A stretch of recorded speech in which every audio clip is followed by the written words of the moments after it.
Praise be Jesus and Mary. Now and forever. In today's Gospel we hear our Lord tell the Pharisees the Sabbath was made for man, not man for the Sabbath. Mark 2 verse 27. And that comment was in relation to the Pharisees' overly stringent laws regarding the Sabbath rest. They were blind to the general principle of the day of rest, and for them it actually became a day of sin rather than a day of rest, because they were wrongly accusing others of breaking the Sabbath day.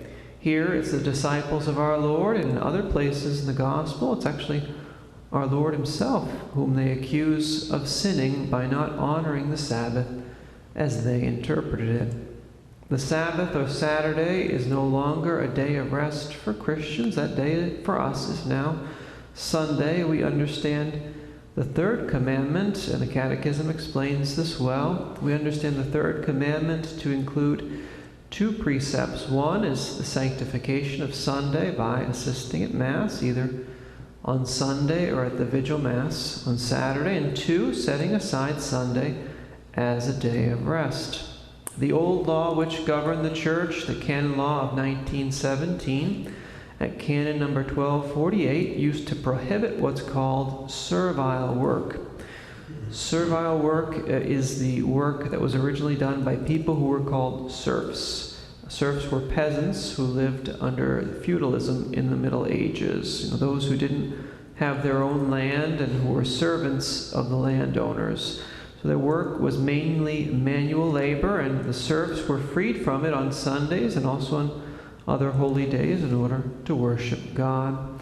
So servile work was and still is understood mainly as physical manual labor, and it was again prohibited by the old canon law unless there was an indult or unless there were legitimate customs which excused it.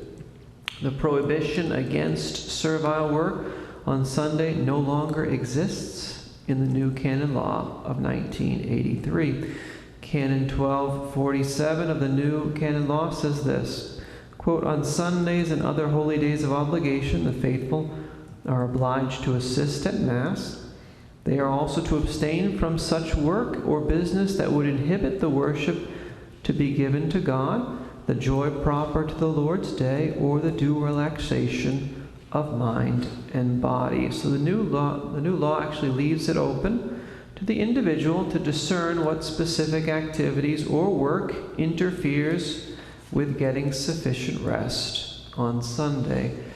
A number of years ago, Catholic apologist Jimmy Akin gave a reflection regarding servile work, which I thought was wise and helpful in our understanding. He said that, in the past, servile work was, again, understood principally as physical labor, and the concept of refraining from it on Sunday worked pretty well in the years gone by, because back then people largely lived off of manual labor, by manual labor. So if you worked all week, you actually needed a physical day of rest. On that day, meaning Sunday, it was permissible, however, to do non-servile work, meaning non-physical labor. But today, says Jimmy Akin, he said a large number of people actually don't do manual labor for a living. Many people sit in offices and they don't do physical labor all day long, and so to prevent them from doing any physical work on Sundays could actually result in them getting little or no physical activity that they actually need for their health. Also allowing them to continue to do non-physical work on Sundays, just like during the week, could result in mental strain and not getting enough adequate time to rest and recharge themselves, and could lead to stress as well. And this means, and Jimmy Akin says, and rightly so, he says that the old rules of thumb regarding how much servile work you can do on Sunday or not are no longer reliable. They're no longer applicable. So the principle of getting sufficient rest and resting on Sunday remains, but there is more freedom on a personal level to determine how to apply that self to you and to your family for that matter.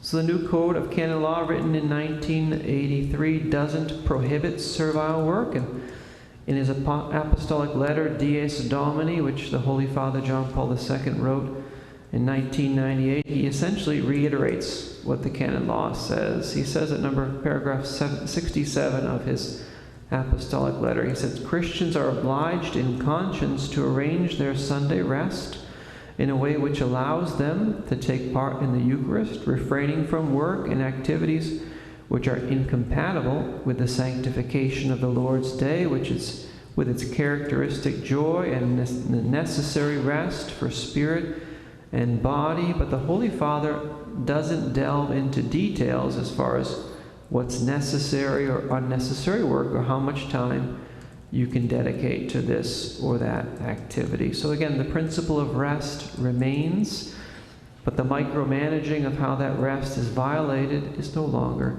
an issue. Catechism at number 2185 says, family needs or important social service can legitimately excuse from the obligation of Sunday rest. The faithful should see to it that the legitimate excuses, however, do not lead to habits prejudicial to religion, family life, and health. So common sense is basically what's being underlined. When researching this question on servile work on Sunday, I did come across a post on the internet by a priest who said that his fellow priests are going to hell because even though they tell people that they have to assist at Mass on Sunday, they don't tell people to refrain from servile work. So for that reason, according to this priest, some of us are on our way to hell. Well, obviously, I hope that's not the case. But when I read that post, it did remind me of today's gospel. It reminded me of that. So let's ask Our Lady for the grace to know how best to honor her Son on Sunday, which is His day of resurrection, and it's our day of rest as well. The Sabbath was made for man, not man for the Sabbath, says our Lord. Mark 2, verse 27. Praise be Jesus and Mary. Now and forever.